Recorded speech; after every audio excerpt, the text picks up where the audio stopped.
Hello बच्चों, कैसे हो आप सब। आज हम स्टार्ट करेंगे क्लास 11th बायोलॉजी में चैप्टर नंबर 2 बायोलॉजिकल क्लासिफिकेशन का पार्ट सेकंड। अगर अभी तक आपने पार्ट फर्स्ट विजिट नहीं किया हो तो इस कार्ड पर क्लिक करके उसे देख सकते हैं, जिसमें अपन ने 5 किंगडम सिस्टम के बारे में स्टडी की थी। पार्ट सेकंड में अपन स्टार्ट करने वाले हैं सबसे पहला किंगडम, जो कि है किंगडम मोनेरा। आज के वीडियो में अपन किंगडम मोनेरा के बारे में जो उसके जनरल पॉइंट है या जनरल कैरेक्टरिस्टिक्स है उसके बारे में स्टडी करेंगे, और नेक्स्ट वीडियो में उसके जो मेंबर है उनकी स्टडी करेंगे। ठीक है, तो सबसे पहले अपन देखते हैं कि किंगडम मोनेरा में किस तरह के ऑर्गेनिज्म को रखा जाता है। तो अपन ने जब 5 किंगडम क्लासिफिकेशन किया था तो अपन ने देखा था कि सारे जो प्रोकैरियोट्स थे उसको किस में रखा गया, मोनेरा में रखा गया। तो Monera is a kingdom of prokaryotes. Monera जो है कैसे ऑर्गेनिज्म का किंगडम है जिसमें प्रोकैरियोट्स है। यही वजह है मोनेरा को प्रोकैरियोटा भी कहा जाता है। क्या कहा जाता है? Prokaryota. Monera contain simplest, smallest, most primitive and most abundant microorganism. ये लाइन जो है उसको अच्छे से समझा। देखो सिंपलेस्ट, देखो अगर लाइफ फॉर्म्स को देखा जाए या सेल को देखा जाए तो प्रोकैरियोट और यूकैरियोट्स में प्रोकैरियोट जो होती है वो सिंपल फॉर्म होती है, उसमें ज्यादा ऑर्गेनल्स भी नहीं होते। तो मोनेरा में जो मेंबर है वो प्रोकैरियोट्स थे, इसलिए इसको क्या कहा गया है कि मोनेरा में जो है वो सिंपलेस्ट ऑर्गेनिज्म है। मोनेरा में स्मॉलेस्ट ऑर्गेनिज्म है। ऐसा क्यों कहा गया?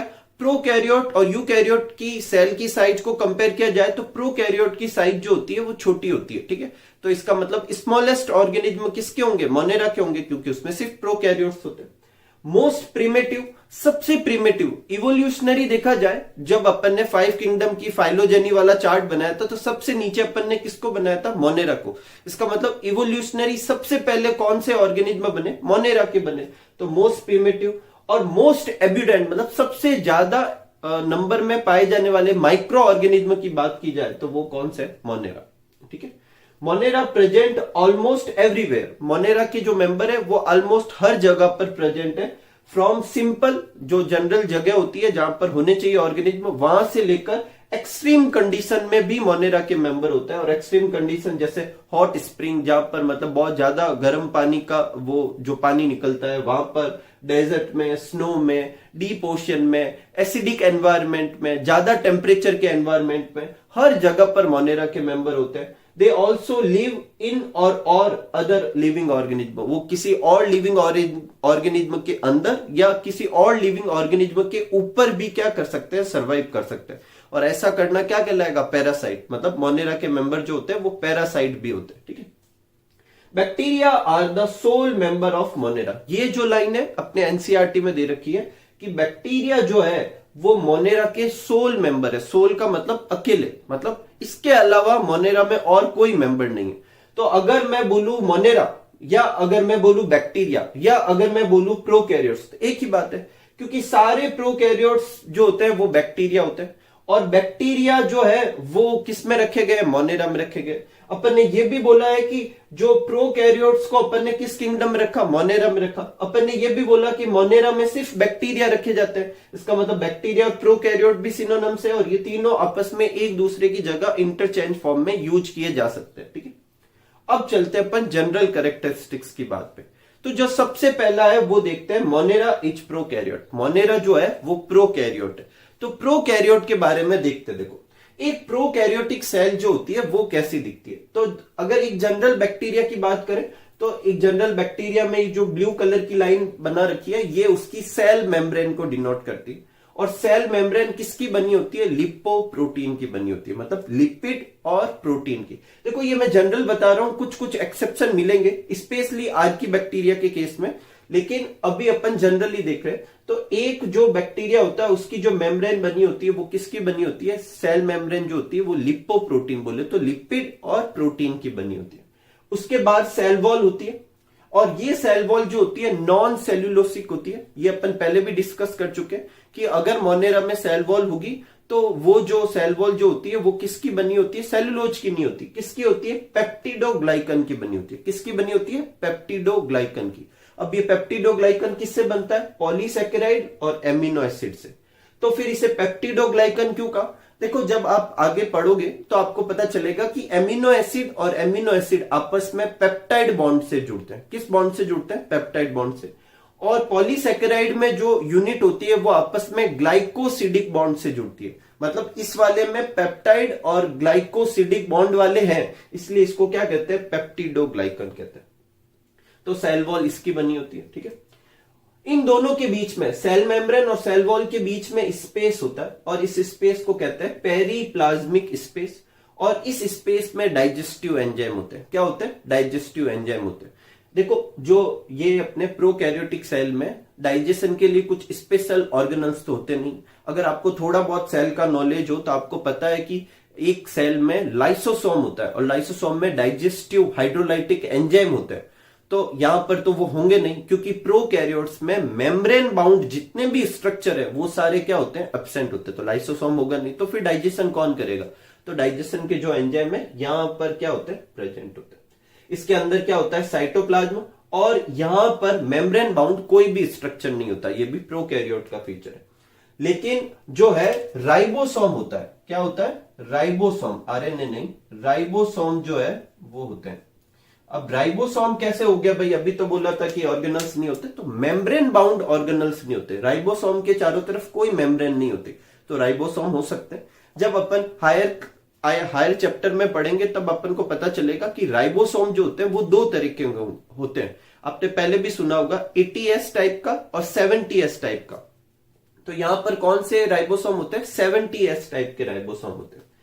इसके अलावा देखो यहां पर न्यूक्लियर मेम्ब्रेन नहीं होती, न्यूक्लियोलस नहीं होता, तो एक सेंटर की वो जगह जहां पर, सेंटर के अराउंड में वो जगह जहां पर इसका जेनेटिक मटेरियल होता है उसे न्यूक्लियस जैसा मान सकते हैं, और उस जगह को अपन क्या कहेंगे, न्यूक्लियोइड। देखो OID वर्ड आज के बाद जब भी सुनने को मिले तो इसका मतलब होता है की तरह, ठीक है, लाइक, तो न्यूक्लियस जैसा, तो इसलिए इसको क्या बोला गया, न्यूक्लियोइड बोला गया, ठीक है। तो यहाँ न्यूक्लियस जैसा होता है, न्यूक्लियस तो है नहीं क्योंकि यहाँ ना न्यूक्लियर मेम्ब्रेन है, ना न्यूक्लियोप्लाज्म है, ना न्यूक्लियोलस है, कुछ भी नहीं है, ठीक है। अब इस न्यूक्लियोइड के अंदर क्या होता है, एक तो डीएनए, और डीएनए दो तरह के होते हैं, सिंगल स्ट्रैंड और डबल स्ट्रैंड। यहां पर कैसे होता है, डबल स्ट्रैंडेड डीएनए होता है। सिंगल स्ट्रैंड बोले तो एक ऐसे, एक और एक ऐसे, तो डबल स्ट्रैंड बोले तो जैसे जनरली आरएनए जो होता है वो ऐसे होता है और डीएनए जो होता है वो ऐसे होता है, तो ये डबल स्ट्रैंड कहलाते हैं, दो ऐसे स्ट्रैंड होंगे। इसके बारे में अपन और बाद में जब डीएनए आरएनए का स्ट्रक्चर देखेंगे तो अच्छे से देखेंगे। तो यहां पर जो डीएनए वो कैसा होगा, double stranded DNA, circular DNA. Circular का मतलब एग्जैक्ट सर्कल से नहीं है, मतलब एक क्लोज फॉर्म में होंगे जैसे कि ये, ठीक है। कंटेन नॉन हिस्टोन प्रोटीन, देखो इसको समझते हैं। देखो जो सेल जो होती है उसमें जितना भी डीएनए कंटेंट होता है उसको एक जगह इकट्ठा करना होता है, पैक करना होता है, और ये करने के लिए जो भी मेथड किया जाता है उसे कहते हैं पैकेजिंग ऑफ डीएनए। तो जो यूकैरियोटिक सेल होती है उसमें डीएनए को एक जगह पैक करने के लिए कुछ स्पेशल टाइप की प्रोटीन यूज की जाती है। इन प्रोटीन को कहते हैं हिस्टोन प्रोटीन। तो प्रोकैरियोट में हिस्टोन प्रोटीन तो होता नहीं है, लेकिन पैकेजिंग के लिए कुछ तो होगा। तो यहां पर प्रोटीन होती है जो हिस्टोन नहीं है, इसलिए इसको क्या लिखा, नॉन हिस्टोन प्रोटीन, ठीक है। नेकेड डीएनए होता है, क्योंकि अगर डीएनए जो होता है हिस्टोन प्रोटीन से बाइंड हो, कवर्ड हो, तो फिर उसे पैकेड या कवर्ड डीएनए कहते हैं। यहां पर कैसा होगा, नेकेड डीएनए होगा। No nuclear membrane, nuclear membrane नहीं होगी, न्यूक्लियोलस नहीं होगा, और इस तरीके का जो न्यूक्लियस होगा उसे न्यूक्लियोइड भी कह सकते हैं, उसे प्रिमिटिव टाइप का न्यूक्लियस भी कह सकते हैं, और प्रिमिटिव टाइप के न्यूक्लियस को प्रोकैरियोन कहते हैं। यही वजह है ऐसे ऑर्गेनिज्म जिसमें इस तरह की न्यूक्लियस वाली सेल है उसे प्रोकैरियोट्स भी कहते हैं, और इसे इंसिपिएंट न्यूक्लियस भी कहते हैं। इंसिपिएंट का मतलब होता है कोई चीज जो इनिशियल स्टेज में बने, तो अर्ली जो न्यूक्लियस बना था वो इस तरीके का ही बना। इसे जीनोफोर भी कहते हैं। जीनोफोर मतलब जिसके अंदर जेनेटिक मटेरियल हो, ठीक है। 4PHORE अगर कभी वर्ड सुनाई दे किसी भी चीज के पीछे, इसका मतलब वो चीज उसके अंदर है। टू बियर समथिंग, उसको टू हैव समथिंग, उसको अपन क्या कहते हैं, फोर। जीनोफोर मतलब इसमें जीनोम होगा, मतलब जेनेटिक मटेरियल होगा। तो ये जनरल प्रोकैरियोटिक सेल के बारे में।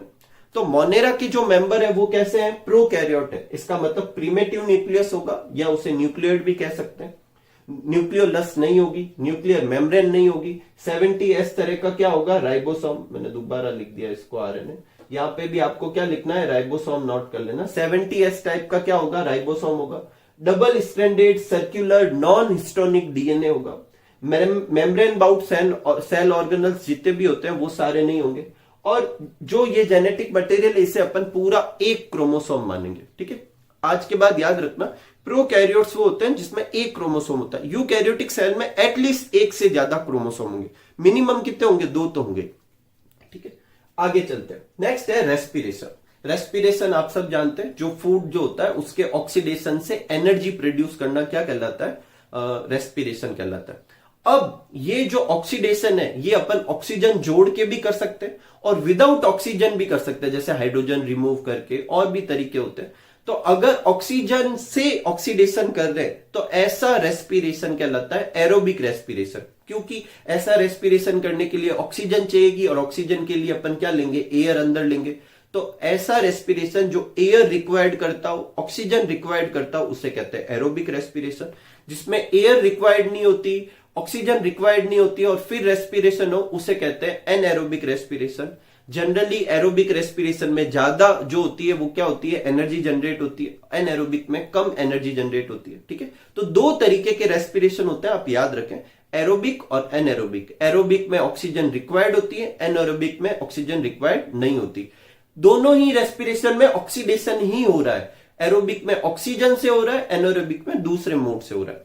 तो जो बैक्टीरिया या मोनेरा के मेंबर होते हैं वो कैसा रेस्पिरेशन शो करते हैं, तो वो दोनों तरह का रेस्पिरेशन शो करते हैं। कुछ मेंबर जो होते हैं वो एरोबिक होते हैं, कुछ मेंबर जो होते हैं एनएरोबिक होते हैं। अब यहां पर देखो एक और टर्म है, देखो दोनों में एरोबिक भी 2 तरह के होते हैं, ऑब्लिगेट और फैकल्टेटिव, और एनएरोबिक भी 2 तरह के हैं, ऑब्लिगेट और फैकल्टेटिव। देखो ऑब्लिगेट और फैकल्टेटिव वर्ड आज के बाद कभी सुनने को मिले तो इनकी मीनिंग क्या है वो समझे। तो देखो इन दोनों टर्म को आप अच्छे से समझे कि ऑब्लिगेट और फैकल्टेटिव क्या होते हैं। तो देखो ऑब्लिगेट अगर किसी वर्ड के आगे लगता है इसका मतलब सिर्फ वही मोड से वो काम किया जा सकता है और किसी मोड पे वो स्विच नहीं कर सकता। लेकिन फैकल्टेटिव का मतलब होता है ऑप्शनल, लेकिन इसमें थोड़ा सा कंफ्यूजन रहता है, आप अच्छे से समझे। जैसे कि मैं कहूं कि ऑब्लिगेट जो है वो एरोबिक एनारोबिक दोनों के आगे लग सकता है, तो अगर कोई चीज के आगे लगा है कि ऑब्लिगेट एरोबिक, इसका मतलब वो सिर्फ एरोबिक मोड से ही क्या कर सकता है, रेस्पिरेशन कर सकता है, एनएरोबिक मोड पे स्विच ही नहीं कर सकता, ठीक है। और अगर मैं कहूं ऑब्लिगेट एनएरोबिक, तो इसका क्या मतलब है, वो सिर्फ एनएरोबिक मोड से ही रेस्पिरेशन कर सकता है, एरोबिक मोड पे स्विच नहीं कर सकता। इवन अगर उसे ऑक्सीजन मिले तो वो क्या हो जाएगा, डेड हो जाएगा। तो ऑब्लिगेट का मतलब है कंपलसरी, मतलब अगर ऑब्लिगेट एनारोबिक तो वो एनारोबिक ही रहेगा, ऑब्लिगेट एरोबिक तो एरोबिक ही रहेगा, दूसरे मोड पे स्विच नहीं कर सकता। अब फैकल्टेटिव वर्ड का मतलब होता है ऑप्शनल। तो अगर फैकल्टेटिव एरोब्स और फैकल्टेटिव एनारोब्स बोले तो इन दोनों के पास चॉइस है। लेकिन आप इस चीज को अच्छे से समझे कि अगर मैं कहता हूं फैकल्टेटिव एरोब्स, तो इसका मतलब यह है कि वो एरोब्स होने की चॉइस रखता है। जनरली वो एनएरोबिक होगा, जनरली वो कैसा होगा, एनएरोबिक, वो एरोबिक भी हो सकता है। अगर मैं कहूं फैकल्टेटिव एनएरोब्स, इसका मतलब एनएरोब्स होने की उसके पास चॉइस है, जनरली वो कैसा होगा, एरोबिक, एनएरोबिक भी वो हो सकता है। जैसे अगर मैं आपको कहूं कि एक फैकल्टेटिव एनएरोब्स है तो वो जनरली कैसा होगा, एरोबिक होगा। आपको नाम में कंफ्यूजन नहीं होना है, ऐसा नहीं समझना है कि फैकल्टेटिव एनारोब्स एनारोब्स होते हैं, नहीं। फैकल्टेटिव एनारोब्स जो होते हैं वो प्राइमरी क्या होते हैं, एरोबिक होते हैं। उनके पास चॉइस है कि अगर ऐसी सीन या ऐसी सिचुएशन क्रिएट हो तो वो एनारोबिक मोड पे स्विच कर सकते हैं, ठीक है। तो फैकल्टेटिव एनारोब्स का मतलब होता है generally aerobic but may behave as anaerobic. अगर मैं कहूं फैकल्टेटिव एरोबिक तो वो जनरली एनारोबिक होते हैं, एरोबिक हो सकते हैं, ठीक है। इसका क्या मतलब है कि अपन को यह कैटेगरी कुछ इस तरीके से लिखनी चाहिए कि एरोबिक जो होते हैं वो 2 तरीके के होते हैं। जो हमेशा एरोबिक रहते हैं उन्हें कहेंगे ऑब्लिगेट एरोबिक, और जो जनरली तो एरोबिक होते हैं लेकिन अगर सिचुएशन हो तो एनएरोबिक पे स्विच कर सकते हैं, उन्हें कहेंगे फैकल्टेटिव एनारोब्स। हाँ, एरोबिक का टाइप है क्या, फैकल्टेटिव एनारोब्स, जो ऐसे होंगे जो जनरली तो कैसे होते हैं, एरोबिक, लेकिन एनारोबिक मोड पे स्विच कर सकते हैं। और एनारोबिक भी 2 तरीके के होंगे, एक तो होंगे ऑब्लिगेट एनारोब्स जो हमेशा ही एनारोब्स ही होते हैं, और एक होता है फैकल्टेटिव एरोबिक। इसका मतलब जनरली तो एनारोबिक है लेकिन फैकल्टेटिव एरोबिक का मतलब ऑप्शनली अगर सिचुएशन ऐसी हो तो ये एरोबिक मोड पे क्या कर सकते हैं, स्विच कर सकते हैं। जैसे अगर मैं कहूं कि सेप्रोफाइट और पैरासाइट दो मोड ऑफ न्यूट्रिशन है, सपोज करो, और मैं आपको कहता हूं कि इन दोनों में से ही चूज करना, और मैं आपको कहूं कि ऑब्लिगेट सेप्रोफाइट, तो ऑब्लिगेट सेप्रोफाइट का क्या मीनिंग समझा जाएगा कि वो हमेशा ही सेप्रोफाइट होगा। लेकिन अगर मैं कहूं कि ये फैकल्टेटिव सेप्रोफाइट है, इसका मतलब वो प्राइमरी पैरासाइट है, वो सेप्रोफाइट मोड पे क्या कर सकता है, स्विच कर सकता है। फैकल्टेटिव वर्ड जब भी आएगा तो उसके आगे जो लिखा हुआ है वो उसको चॉइस, सेकेंडरी चॉइस की तरह यूज करना है। प्राइमरी वो दूसरा वाला होगा। फैकल्टेटिव एनएरोबिक लिखा हुआ है, इसका मतलब प्राइमरी वो क्या है, एरोबिक, वो एनएरोबिक मोड पे क्या कर सकता है, स्विच कर सकता है। ठीक है, तो उम्मीद करूंगा कि आपको अच्छे से ये डाउट क्लियर हुआ है। ठीक है, तो जो मोनेरा के मेंबर होते हैं वो एरोबिक भी होते हैं, अनएरोबिक भी होते हैं, और एरोबिक में भी दोनों तरह के हो सकते हैं। कुछ ऑब्लिगेट एरोबिक होते हैं, कुछ फैकल्टेटिव एरोबिक होते हैं, कुछ ऑब्लिगेट एनएरोबिक होते हैं, कुछ फैकल्टेटिव एनएरोबिक होते हैं। एक और चीज, रेस्पिरेशन करना होगा तो उसके लिए कुछ सर्टेन एंजाइम चाहिए। अपनी बॉडी में जितने भी प्रोसेस होते हैं उनको एंजाइम हैंडल करते हैं, तो उसके लिए एंजाइम चाहिए होंगे। तो वो एंजाइम कहां पर होंगे, तो देखो जो अपने यूकैरियोटिक सेल होती है जिनमें जनरली एरोबिक रेस्पिरेशन होता है, उसमें रेस्पिरेटरी रिलेटेड जितने भी एंजाइम होते हैं वो सारे माइटोकॉन्ड्रिया में होते हैं। एक ऑर्गेनल होता है, लेकिन या तो ऐसा कुछ है नहीं। तो जनरली जो एंजाइम होते हैं वो किस पे होते हैं, प्लाज्मा मेम्ब्रेन पे, और प्लाज्मा मेम्ब्रेन ही क्या काम करती है, रेस्पिरेशन का काम करती है। लेकिन कुछ जो बैक्टीरिया ऐसे होते हैं उनमें ये जो प्लाज्मा मेम्ब्रेन है अंदर की तरफ इनवेजिनेट हो जाती है, अंदर की तरफ इनवेजिनेट होगी, और किस तरफ, ये इस तरफ अपने न्यूक्लियोइड की तरफ जो है इनवेजिनेट होकर एक स्ट्रक्चर बना लेती है। उस स्ट्रक्चर को कहते हैं मीजोसोम। और ये मीजोसोम जो है, ये मीजोसोम प्रोकैरियोटिक सेल में माइटोकॉन्ड्रिया जैसा काम करता है। तो किसके जैसा है, कॉन्ड्रिया जैसा है, इसलिए इसको क्या कहते हैं, कॉन्ड्रियोइड। अभी मैंने बताया था ओआईडी वर्ड का क्या मतलब होता है, के जैसा, न्यूक्लियस जैसा तो न्यूक्लियोइड, कॉन्ड्रिया जैसा तो कॉन्ड्रियोइड। तो ये जो होता है वो प्रोकैरियोट में माइटोकॉन्ड्रिया जैसा बिहेव करता है। अगर मीजोसोम है तो सारे एंजाइम, रेस्पिरेटरी एंजाइम किस में होंगे, मीजोसोम में, और अगर मीजोसोम नहीं है तो वो एंजाइम कहां पर होंगे, प्लाज्मा मेम्ब्रेन के पास ही होंगे। ठीक है, तो ये आप नोट कर लीजिए, फिर अपन आगे की प्रॉपर्टी देखते हैं। नेक्स्ट अपना टॉपिक है न्यूट्रिशन। तो देखो न्यूट्रिशन क्या होता है, न्यूट्रिशन क्या होता है, फूड ऑब्टेन करने का तरीका क्या होता है, न्यूट्रिशन। अब देखो यहां पर अगली लाइन जो है वो रीड करने से पहले मैं ये बता देता हूं। देखो एक क्वेश्चन होता है कि मोड ऑफ न्यूट्रिशन कितने तरीके के, तो मोड ऑफ न्यूट्रिशन सबसे ज्यादा होते हैं प्रोटिस्टा में। 3 तरीके के मोड ऑफ न्यूट्रिशन होते हैं, ऑटोट्रॉप, हेटरोट्रॉप और मिक्सोट्रॉप। प्रोटिस्टा में वो तीनों होते हैं, जबकि मोनेरा में सिर्फ 2 होते हैं। कौन से होते हैं, ऑटोट्रॉप वाला होता है और हेटरोट्रॉप वाला होता है।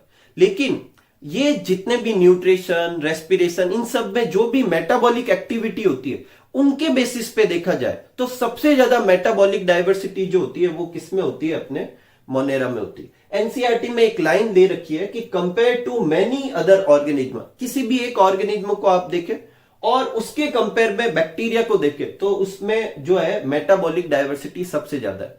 जो ये 2 मोड ऑफ न्यूट्रिशन है, ऑटोट्रॉप और हेटरोट्रॉप, इसको भी ये काफी वैरायटी से क्या करता है, परफॉर्म करता है। तो मेटाबॉलिक रिएक्शंस जो होती है वो सबसे ज्यादा एक्सटेंसिव या सबसे ज्यादा कैटेगरी में कौन सी होती है, मोनेरा में होती है। ठीक है, तो अगर ऐसा क्वेश्चन आए कि मोस्ट एक्सटेंसिव मेटाबॉलिक डाइवर्सिटी किसमें, तो अपन को मोनेरा करना है। और अगर ऐसा पूछे कि सबसे ज्यादा मोड ऑफ न्यूट्रिशन किसमें, तो अपन को प्रोटिस्टा करना है। अगर प्रोटिस्टा ऑप्शन में ना हो तो फिर मोनेरा टिक करेंगे। ठीक है, अब देखो न्यूट्रिशन जो होता है वो अपन को पता है मोनेरा में 2 तरीके से होते हैं, ऑटोट्रॉप और हेटरोट्रॉप। ऑटोट्रॉप भी मोनेरा में 2 तरीके से होते हैं, फोटो ऑटोट्रॉप और कीमो ऑटोट्रॉप।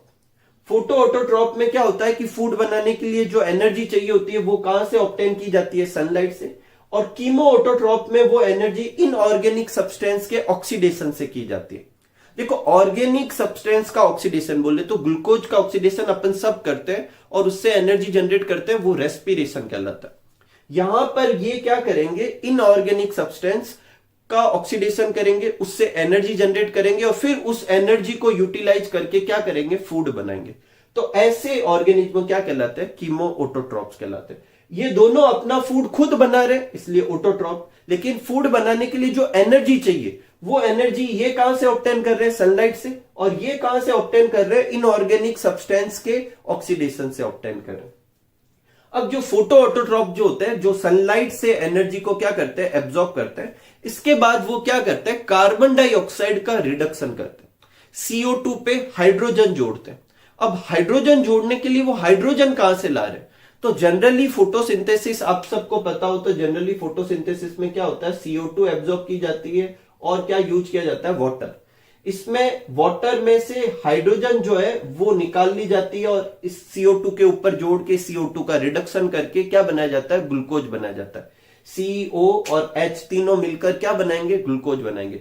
ये ऑक्सीजन एक्स्ट्रा है, इस ऑक्सीजन को रिलीज कर दी जाती है। तो इस तरीके का जो फोटोसिंथेसिस होता है उसमें ऑक्सीजन रिलीज होती है। अपन ने जनरली यही तरह का फोटो ऑटोट्रोपिज्म पढ़ा है, लेकिन ऐसा नहीं है, एक दूसरा मोड भी होता है। तो अगर फोटो ऑटोट्रोपिज्म ऐसा है जिसमें ऑक्सीजन प्रोड्यूस होती है और हाइड्रोजन के सोर्स के लिए क्या इस्तेमाल में लिया जाता है, H2O का इस्तेमाल लिया जाता है। अब H2O का इस्तेमाल करेंगे तो H तो अपन लेकर CO2 के ऊपर जोड़ देंगे और फूड बना लेंगे, और बाकी की बनी ऑक्सीजन को, जो ये ऑक्सीजन रही है, इस ऑक्सीजन को क्या करेंगे, बाहर निकाल देंगे।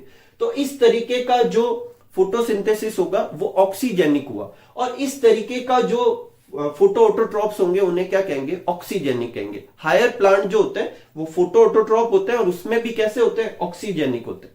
अब अगर बैक्टीरिया में बात की जाए तो ऐसे कौन है, तो ऐसे होते हैं साइनोबैक्टीरिया, जिसे ब्लू ग्रीन एल्गी भी कहते हैं। वो जो होते हैं फोटो ऑटोट्रॉप तो होते हैं, साथ में कौन से वाले, ऑक्सीजेनिक फोटो ऑटोट्रॉप होते हैं। मतलब वो सनलाइट की एनर्जी से फूड सिंथेसिस करेंगे और साथ में ऑक्सीजन भी प्रोड्यूस करते हैं। तो फिर दूसरी वाली कौन से होते हैं, दूसरे जो फोटो ऑटोट्रॉप होते हैं वो क्या करते हैं कि हाइड्रोजन ऑब्टेन करने के लिए जो होता है H2O का इस्तेमाल नहीं करते, कुछ और इस्तेमाल करते हैं। तो कुछ और इस्तेमाल करेंगे तो ऑक्सीजन निकलेगी नहीं। तो ये जो दूसरे वाले फोटो ऑटोट्रॉप होते हैं इन्हें नॉन ऑक्सीजेनिक कहेंगे, ये ऑक्सीजन प्रोड्यूस नहीं करते। अब इसमें भी दो तरीके आते हैं। एक ऐसे बैक्टीरिया होते हैं जो क्या करते हैं, H2S का इस्तेमाल करते हैं। किसका इस्तेमाल करते हैं, H2S का। अब H2S में से H तो वो ले लेंगे, पीछे क्या बचेगी, S, तो वो निकाल देंगे। तो ये ऑक्सीजन प्रोड्यूस नहीं कर रहे, क्या प्रोड्यूस कर रहे हैं, सल्फर। यही वजह है इनको क्या कहते हैं, सल्फर प्रोड्यूसिंग बैक्टीरिया। क्या कहते हैं, सल्फर प्रोड्यूसिंग बैक्टीरिया या सल्फर बैक्टीरिया कहते हैं। और दूसरे ऐसे होते हैं जो ये भी H2O का इस्तेमाल नहीं करते, लेकिन ये H2S का भी इस्तेमाल नहीं करते, कुछ और तरीके से क्या करते हैं, हाइड्रोजन लेते हैं। तो ये ना तो ऑक्सीजन प्रोड्यूस कर रहे हैं और ना ही क्या कर रहे हैं, सल्फर कर रहे हैं, इसलिए इनको नॉन सल्फर बैक्टीरिया कहते हैं। तो नॉन ऑक्सीजेनिक दो तरह के हो जाएंगे, सल्फर बैक्टीरिया और नॉन सल्फर बैक्टीरिया। ये दोनों ही बैक्टीरिया दो दो तरीके के होते हैं कि इनमें पिगमेंट कैसा है। अगर इनमें ग्रीन कलर का पिगमेंट है तो कहलाएंगे ग्रीन सल्फर बैक्टीरिया, और पर्पल कलर का पिगमेंट है तो पर्पल सल्फर बैक्टीरिया। जी और पी का, जी का मतलब ग्रीन, आप इसके नीचे लिख देना, जगह कम थी इसलिए मैंने लिखा नहीं। सल्फर बैक्टीरिया भी दो तरह के होते हैं, green sulphur bacteria, purple sulphur bacteria. और नॉन सल्फर बैक्टीरिया भी दो तरह के होते हैं, ग्रीन नॉन सल्फर बैक्टीरिया और पर्पल नॉन सल्फर बैक्टीरिया। ठीक है, तो ये अपने फोटो ऑटोट्रॉप। तो फोटो ऑटोट्रॉप दो तरीके से हो सकता है, ऑक्सीजेनिक और नॉन ऑक्सीजेनिक। फिर आता है कीमो ऑटोट्रॉप्स। कीमो ऑटोट्रॉप्स अपन पहले देख चुके हैं। ये जो होते हैं, जो एनर्जी जो होते हैं वो कहां से ऑब्टेन करते हैं, इनऑर्गेनिक कंपाउंड के ऑक्सीडेशन से ऑब्टेन करते हैं। ठीक है, और जितने भी नाइट्रिफिकेशन, जो अपना नाइट्रोजन फिक्सेशन का एक टॉपिक आएगा, उसमें जो भी बैक्टीरिया होंगे वो इस कैटेगरी के होंगे। तो नाइट्रीफाइंग बैक्टीरिया जो होते हैं वो इस कैटेगरी में आते हैं। अब देखो, ये दो मोड ऑफ जो न्यूट्रिशन है वो सिर्फ और सिर्फ किस में होते हैं, मोनेरा या बैक्टीरिया में होते हैं। एक तो नॉन ऑक्सीजेनिक फोटो ऑटोट्रॉप्स जो होते हैं वो सिर्फ बैक्टीरिया ही होते हैं, और कीमो ऑटोट्रॉप्स जो होते हैं वो भी सिर्फ क्या होते हैं, बैक्टीरिया ही होते हैं। ठीक है, फिर हेट्रोट्रॉप। हेट्रोट्रॉप दो तरीके के होता है, आपको पता है, मैंने प्रीवियस वीडियो में भी बताया था, एब्जॉर्प्टिव और होलोजोइक। होलोजोइक ये होते नहीं है, ये सिर्फ एब्जॉर्प्टिव वाले होते हैं। तो एब्जॉर्प्टिव में भी ये दोनों तरीके के हो सकते हैं, सेप्रोफाइट भी हो सकते हैं और पैरासाइट भी हो सकते हैं। ठीक है, अब इनके जो भी जनरली जो बैक्टीरिया डिजीज वगैरह फैलाते हैं वो इस कैटेगरी में आते हैं, जो डिकम्पोजर होता है वो भी इस कैटेगरी में आते हैं। ये अपन बाद में देखेंगे। ठीक है, आगे चलते हैं, रिप्रोडक्शन। तो देखो, अपनी एनसीईआरटी में सिर्फ इतना सा लिखा हुआ है कि जो बैक्टीरिया जो है उसमें रिप्रोडक्शन एसेक्सुअल रिप्रोडक्शन से होता है, और उसमें दो नाम दे रखे हैं कि एसेक्सुअल बाइनरी फ्यूजन से भी हो सकता है और स्पोर फॉर्मेशन या एंडोस्पोर से हो सकता है। ये लाइन अपने एनसीईआरटी में दे रखी है। और ये दे रखा है कि सेक्सुअल रिप्रोडक्शन जैसा एक मोड होता है। सेक्सुअल रिप्रोडक्शन नहीं है वो, ट्रू सेक्सुअल रिप्रोडक्शन नहीं, सेक्सुअल रिप्रोडक्शन जैसा एक मोड होता है। और उस मोड को क्या कहते हैं? Genetic recombination. और ये जेनेटिक रिकॉम्बिनेशन भी 3 तरीके से होता है, लेकिन अपन थोड़ा थोड़ा इनके बारे में डिस्क्रिप्शन ले लेते हैं, ज्यादा डिटेल में नहीं करते, ठीक है, थोड़ा थोड़ा अपन डिस्क्राइब कर देते। तो देखो, एसेक्सुअल रिप्रोडक्शन आप सब जानते हैं, यूनिपेरेंटल रिप्रोडक्शन होता है। बैक्टीरिया में ये 2 तरीके से होता है, बाइनरी फिजन और एंडोस्पोर फॉर्मेशन या स्पोर फॉर्मेशन से। बाइनरी फिजन होता है फेवरेबल कंडीशन। फेवरेबल कंडीशन का मतलब जब पर्टिकुलर बैक्टीरिया के आसपास ऐसी कंडीशन हो जैसी उसकी प्रॉपर ग्रोथ या अच्छी ग्रोथ के लिए, रिप्रोडक्शन के लिए रिक्वायर्ड हो। अगर ऐसी कंडीशन है तो वो कौन सा शो करेगा? Binary fission. और ऐसी कंडीशन नहीं है तो क्या शो करेगा? एंडोस्पोर से वो रिप्रोडक्शन करेगा। अब वो कंडीशन क्या होती है वो अलग अलग बैक्टीरिया के लिए अलग अलग होगी, ठीक है, तो वो कोई फिक्स कंडीशन नहीं। अब बाइनरी फिजन जो होती है वो फेवरेबल कंडीशन में, नाम से क्लियर है, बाइनरी मतलब 2, फिजन मतलब टूटना। तो देखो, ये एक सेल थी, पहले इसका जो जेनेटिक मटेरियल है उसकी कॉपी बन जाएगी, और फिर ये जो है सेल जो है वो डिवाइड होगी 2 टुकड़ों में, और दोनों में एक एक क्या हो जाएगा? जेनेटिक मटेरियल की कॉपी चली जाएगी। तो इस तरीके से एक सेल से कितनी सेल बन गई? 2 सेल बन गई। अब देखो, जब अपन सेल वाला चैप्टर करेंगे, और आपने शायद सुन भी रखा हो कि सेल डिवीजन 2 तरीके के होते हैं, माइटोसिस और मियोसिस। अगर नहीं सुना है तो कोई टेंशन लेने की जरूरत नहीं, आने वाली वीडियो में जब अपन सेल डिवीजन करेंगे तो वहां अच्छे से करेंगे। तो यहां जो डिवीजन हो रहा है वो ना तो माइटोसिस के तरीके से हो रहा है ना मियोसिस के तरीके से, एकदम प्रिमिटिव टाइप का ये डिवीजन है, इसीलिए इसको ए माइटोसिस भी कहते हैं। अगर ऑप्शन में ए माइटोसिस है, अगर आपसे पूछे कि बाइनरी फिजन में कौन सा डिवीजन है, तो ए माइटोसिस ऑप्शन में, तो वही चूज करें। अगर नहीं है तो फिर आप माइटोसिस कर सकते हैं, ठीक है। तो बाइनरी फिजन जो होता है वो फेवरेबल कंडीशन में होता है, और फेवरेबल कंडीशन में जो होता है एक सेल जो होती है 2 सेल में डिवाइड हो जाती है, इसलिए इसे बाइनरी फिजन कहते हैं। सेल डिवीजन का टाइप क्या है? ए माइटोसिस। जितनी बार डिवीजन होगा सेल उतनी डबल होती रहेगी। अगर मैं कहूं कि 4 बार जो है बाइनरी फिजन हुआ, कितनी सेल बनी? तो पहली बार 1 से 2 बनी, दूसरी बार 2 से 4, फिर 4 से 8, और कितनी हो गई? 16। तो कितनी सेल बन गई? 16 सेल बन गई, ठीक है। तो जितनी बार होगा उतनी बार डबल होती जाएगी। नेक्स्ट है एंडोस्पोर। देखो, एंडोस्पोर ऐसी कंडीशन में बनता है जब फेवरेबल कंडीशन नहीं। ऐसे केस में बैक्टीरिया जो होता है वो अपने जेनेटिक मटेरियल को क्या करता है? कवर कर लेता है, और ऐसा कवर करता है कि वो एक्सट्रीम कंडीशन को क्या कर सके? उसमें सरवाइव कर सके, खराब ना हो। और ऐसे केस में वो एक एंडोस्पोर बनाता है। उसमें सेंटर में क्या होगा? उसका जेनेटिक मटेरियल, उसके चारों तरफ साइटोप्लाज्म एकदम थिक कंडेंस होकर एक लेयर बना देता है। उसके चारों तरफ वॉल होती है, उसके चारों तरफ भी एक लेयर होती है जिसे कॉर्टेक्स कहते हैं, उसके चारों तरफ भी एक लेयर होती है जिसे कोट कहते हैं, उसके चारों तरफ भी एक लेयर होती है जिसे एक्सोस्पोरियम कहते हैं, और ये पूरा जो बनेगा इसे क्या कहेंगे? एंडोस्पोर। अब ये एंडोस्पोर पे ना टेम्परेचर का कोई असर होगा, ना पीएच में चेंज का कोई असर होगा, ना रेडिएशन का कोई असर होगा, और ये जो बैक्टीरिया जो है इस फॉर्म में अपना वो जो अनफेवरेबल टाइम पीरियड है वो क्या करेगा? सरवाइव कर लेगा। अनफेवरेबल टाइम पीरियड जब खत्म होगा तो ये सारी लेयर अपने आप ही खत्म होती जाएगी, और फिर इससे एक नया बैक्टीरिया बनेगा। गौर करने वाली बात यह है कि यहां पर 1 से 2 बने थे, यहां 1 से सिर्फ 1 ही बन रहा है। इसका मतलब रिप्रोडक्शन तो हो रहा है पर विदाउट मल्टीप्लीकेशन, मतलब ऐसा नहीं हो रहा 1 सेल से 2 सेल बन रही, ऐसा हो ही नहीं रहा। कुछ बुक में ऐसा लिखा होता है कि इसे पेरिनेशन भी कहते हैं, मतलब ये रिप्रोडक्शन नहीं है, ये पेरिनेशन है। ये टर्म क्या होती है मैं समझा देता हूं। देखो, पेरिनेशन होता है कि अगर कोई ऑर्गेनिज्म अनफेवरेबल कंडीशन को सरवाइव करने के लिए कुछ मोड यूज करता है तो उसे कहते हैं पेरिनेशन। तो ये तो वैसा ही हुआ, तो इसे पेरिनेशन का मेथड भी कह सकते हैं, ठीक है। वापस आते हैं, एसेक्सुअल रिप्रोडक्शन 2 तरीके से होता है, बाइनरी फिजन से हो सकता है, एंडोस्पोर से हो सकता है। बाइनरी फिजन से फेवरेबल कंडीशन में होता है, एंडोस्पोर से अनफेवरेबल कंडीशन में होता है। अपनी बुक में सिर्फ नाम लिखे, मैंने थोड़ा सा डिटेल भी बता दें। अब जो दूसरा मोड है वो उसमें क्या हो रहा है कि उस मोड में 2 बैक्टीरिया के बीच में जेनेटिक मटेरियल का क्या होता है? एक्सचेंज होता है। क्योंकि जेनेटिक मटेरियल का एक्सचेंज हो रहा है तो जनरली जेनेटिक मटेरियल एक्सचेंज होता है सेक्सुअल रिप्रोडक्शन में, जिसमें 2 गैमेट बनते हैं, गैमेट फ्यूज होते हैं, फर्टिलाइज होते हैं। तो 2 अलग अलग ऑर्गेनिज्म का जब जेनेटिक मटेरियल फ्यूज होगा तो क्या होगा? जेनेटिक मटेरियल एक्सचेंज हुआ, और ऐसे मोड को अपन क्या कहते हैं? सेक्सुअल। तो यहाँ पर जेनेटिक मटेरियल एक्सचेंज हो रहा है, इसलिए इसे सेक्सुअल मोड ऑफ रिप्रोडक्शन कह सकते हैं। लेकिन इसमें बाकी के कुछ भी नहीं होता, ना तो मियोसिस हो रहा है, ना गैमेट फॉर्मेशन हो रहा है, ना गैमेट फ्यूजन हो रहा है, फर्टिलाइजेशन नहीं हो रहा, इसलिए इसे ट्रू सेक्सुअल रिप्रोडक्शन नहीं कह सकते।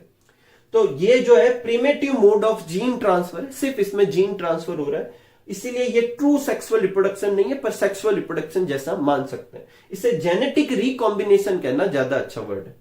इसके भी 3 तरीके होते हैं, एक होता है ट्रांसफॉर्मेशन, एक होता है कॉन्जुगेशन और एक होता है ट्रांसडक्शन। अब इनके बारे में भी डिटेल हो सकता है, लेकिन वो फिर बहुत बड़ा टॉपिक हो जाएगा। किसी दिन मैं इन तीनों पर अलग से एक वीडियो बना देंगे, ठीक है, बाद में कभी टाइम मिलेगा तो अलग से पूरा एक वीडियो बना देंगे, उसमें अपन समझेंगे। अभी के लिए अपन सिर्फ इतना याद रखें कि जेनेटिक रिकॉम्बिनेशन जो होता है वो 3 तरीके से हो सकता है, ट्रांसफॉर्मेशन, कॉन्जुगेशन और ट्रांसडक्शन से, ठीक है।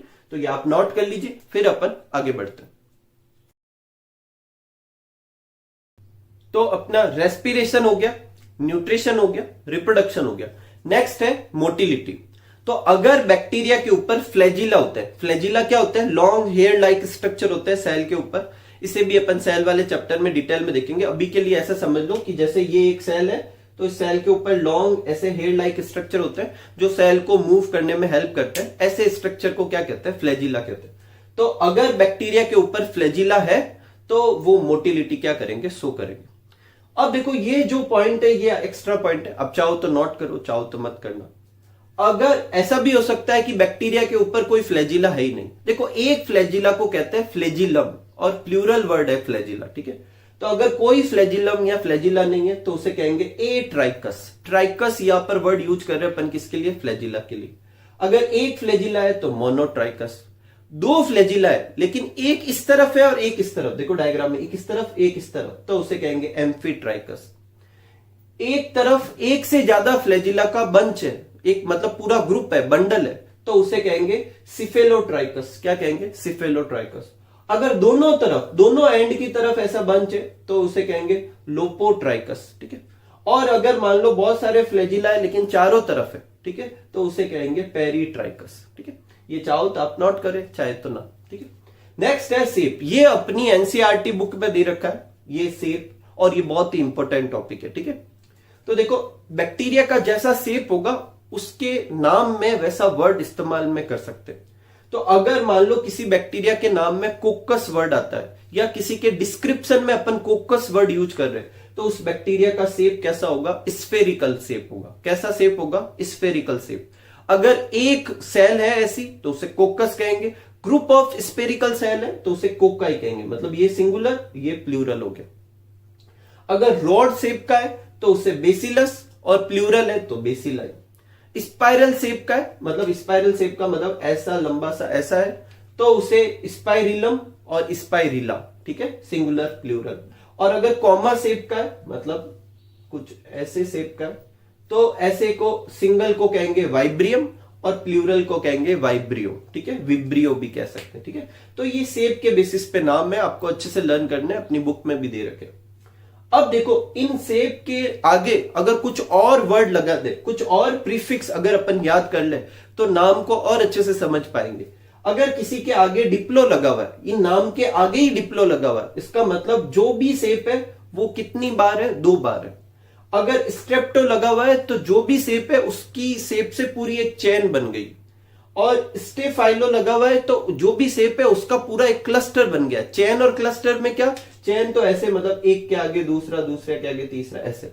और अगर पूरा ऐसे रैंडमली ग्रुप है तो वो क्लस्टर हो गया, ठीक है। जैसे अगर मैं बोलूं डिप्लोकोकस तो मतलब स्फेरिकल शेप है और 2 वहां पर ऐसी सेल होगी, और कैसी शेप की होगी, मतलब स्फेरिकल शेप की होगी।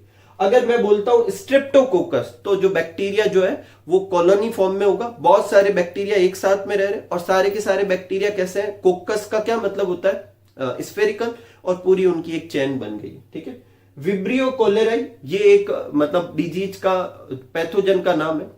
कोलेरा डिजीज होती है, आपको पता है। अब देखो इस वाले नाम से अपन को पता चल रहा है कि उसका शेप कैसा होगा, विब्रियो दे रखा है, इसका मतलब उसका शेप कैसा होगा, कॉमा शेप होगा। तो ये बहुत ही इंपॉर्टेंट है, चाहे आपके 11th स्टैंडर्ड की तरह से देखे या कंपटीशन के हिसाब से देखे, तो अच्छे से लर्न करें इसे। आगे बढ़ते देखो, नेक्स्ट है कि अपन को मोनेरा में कौन कौन से ऑर्गेनिज्म स्टडी करने। तो मोनेरा में जितने भी तरह के बैक्टीरिया उनको अपन दो कैटेगरी में डिवाइड कर सकते हैं। एक एकदम एंसेंट टाइप के, प्रिमिटिव टाइप के जो माइक्रो ऑर्गेनिज्म या बैक्टीरिया जो है उन्हें कहेंगे आर्काई बैक्टीरिया, ठीक है। और एक है जो ज्यादा डेवलप्ड है, कंपेरेटिवली इनसे ज्यादा डेवलप्ड बैक्टीरिया, कंपेरेटिवली थोड़े मॉडर्न बैक्टीरिया, उन्हें कहेंगे यू बैक्टीरिया। तो अपन को दो ग्रुप करने हैं, ठीक है, मोनेरा के अंदर, एक आर्काई बैक्टीरिया और एक क्या करने हैं, यू बैक्टीरिया। जब अपन आर्काई बैक्टीरिया करेंगे तो उसके अंदर अपन तीन तरह के बैक्टीरिया करेंगे, मिथेनोजेंस, हेलोफाइल्स और थर्मोएसिडोफिल्स। इन तीनों में कॉमन चीज ये है कि ये एक्सट्रीम कंडीशन में प्रेजेंट होते हैं। अब जब ये देखेंगे अपन तब इन्हें अच्छे से समझेंगे। यू बैक्टीरिया में बाकी के सारे बैक्टीरिया जो होते हैं इसी में ही आते हैं। अपनी बुक में अपन को कौन कौन से करने हैं, साइनोबैक्टीरिया, ब्लू ग्रीन एल्गी वाले करने, कीमोसिंथेटिक बैक्टीरिया, ठीक है, हेट्रोट्रोपिक बैक्टीरिया, कीमो ऑटोट्रॉफ जो अभी अपन ने देखे थे वो, हेट्रोट्रोपिक बैक्टीरिया, जो भी पैथोजेनिक बैक्टीरिया होंगे वो सारे इसी कैटेगरी में आएंगे।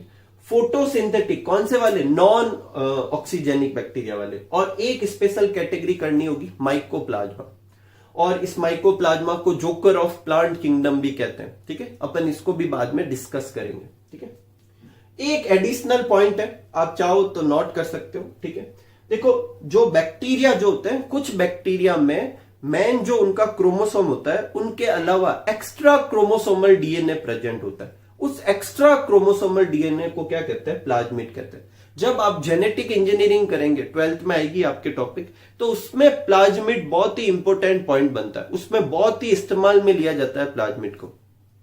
तो प्लाज्मिड क्या होता है, extra chromosomal self replicating. Self replicating का मतलब ये बैक्टीरिया के अंदर जो प्रिंसिपल या मेन क्रोमोसोम जो है उसके अलावा, मतलब इंडिपेंडेंटली अपना रेप्लिकेशन कर सकता है, अपनी कॉपी बना सकता है।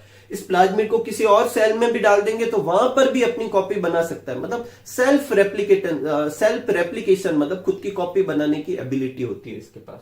सर्क्यूलर डबल स्ट्रैंडेड डीएनए, ठीक है। जो ऐसा extra chromosomal self replicating circular double stranded DNA जो होता है उसे कहते हैं प्लाज्मिड। प्लाज्मिड दो तरीके के होते हैं। अब देखो प्लाज्मिड है तो ये जेनेटिक मटेरियल है, इसका मतलब जीनोटाइप है, तो इसका कुछ फिनोटाइप भी होगा, मतलब कुछ ना कुछ ये कैरेक्टर भी तो प्रोड्यूस करता होगा। तो अगर प्लाज्मिड ऐसा है जो जिस बैक्टीरिया में भी है उस बैक्टीरिया को किसी एंटीबायोटिक के टुवर्ड्स में रेजिस्टेंस प्रोवाइड करवा रहा है, तो ऐसे प्लाज्मिड को कहेंगे आर प्लाज्मिड। क्या कहेंगे, आर प्लाज्मिड। आर बोले तो रेजिस्टेंस। और दूसरा है एफ प्लाज्मिड। एफ प्लाज्मिड ऐसे प्लाज्मिड को कहते हैं जो प्लाज्मिड जो है वो फर्टिलिटी में हेल्प करता है, मतलब वो जेनेटिक मटेरियल को ट्रांसफर करने में हेल्प करता है। वैसे प्लाज्मिड को क्या कहेंगे, एफ प्लाज्मिड कहेंगे। अब देखो एफ प्लाज्मिड के बेसिस पे देखो, जैसे ये तीन तरह के बैक्टीरिया, ठीक है। इस बैक्टीरिया में जो ब्लैक कलर में बना रखा है ये इसका जो एक क्रोमोसोम होता है, जो मेन इसका जेनेटिक मटेरियल है वो है। इसमें कोई एक्स्ट्रा क्रोमोसोमल डीएनए नहीं है, ठीक है। इसमें एक्स्ट्रा क्रोमोसोमल डीएनए, इसमें भी एक्स्ट्रा क्रोमोसोमल डीएनए। तो ये एक्स्ट्रा क्रोमोसोमल डीएनए जो है वो बेसिकली क्या डिनोट कर रहा है, एफ प्लाज्मिड को डिनोट कर रहा है।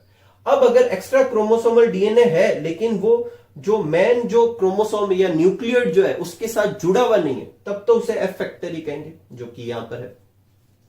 अगर एक्स्ट्रा क्रोमोसोमल डीएनए है और वो न्यूक्लियोइड के साथ जुड़ा हुआ है तो उसे एपिसोम कहेंगे। क्या कहेंगे, एपिसोम। इन दोनों में क्या फर्क हुआ, इसमें जो एक्स्ट्रा क्रोमोसोमल डीएनए था जो न्यूक्लियोइड के साथ जुड़ा हुआ नहीं था, इसमें न्यूक्लियोइड के साथ जुड़ा हुआ है, लेकिन दोनों में एक्स्ट्रा क्रोमोसोमल डीएनए तो है। ये फर्टिलिटी फैक्टर तो दोनों में ही है, ठीक है।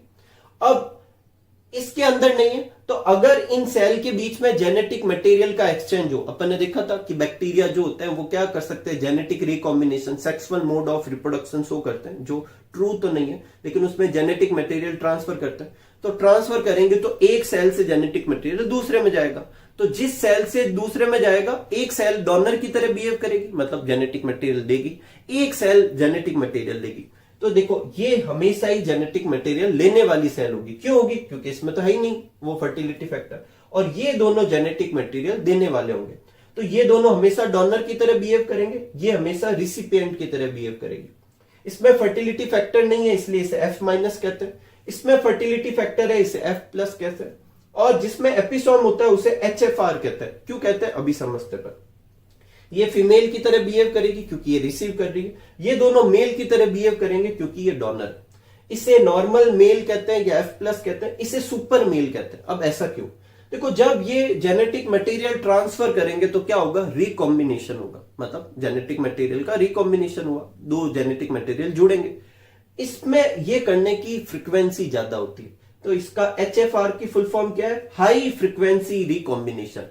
मतलब इसमें ज्यादा टेंडेंसी होती है ये डोनेशन की और रिकॉम्बिनेशन करने की कंपेरेटिवली इसके। यही वजह इसे मेल कहते हैं, इसे सुपर मेल कहते हैं, इसे F प्लस कहते हैं, इसे HFR कहते हैं। लेकिन ये दोनों ही जेनेटिक मटेरियल दे सकते हैं और ये जेनेटिक मटेरियल लेगा। तो अगर जब अपन कभी डिटेल में वो रिकॉम्बिनेशन, कॉन्जुगेशन के बारे में स्टडी करेंगे, ट्रांसफॉर्मेशन के बारे में, तो ये वाले पॉइंट काम में आएंगे आपके। तो आप ये एक एडिशनल पॉइंट थे, मैंने आपको नोट करा है। उम्मीद करूंगा कि ये भी आपको अच्छे से समझ में आया होगा। तो इसी के साथ आज की वीडियो में अपन ने मोनेरा के जनरल कैरेक्टरिस्टिक्स देखे, साथ में अपन ने ये भी देख लिया कि मोनेरा में अपन को कौन कौन से मेंबर स्टडी करने।